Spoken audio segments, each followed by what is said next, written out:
So we're going to Hong Kong. Sekarang kita dah sampai bilik. Diorang dekat Maru Cafe. Ni the mini croissant tapi salut dengan caramel. Tapi bila makan sumpah rasa tang ulu.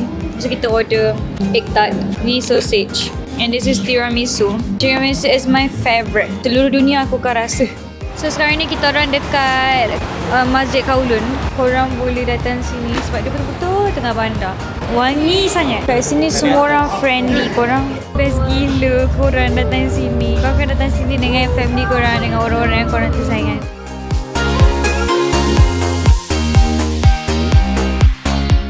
Sekarang kita dekat Lady 13 Kitchen.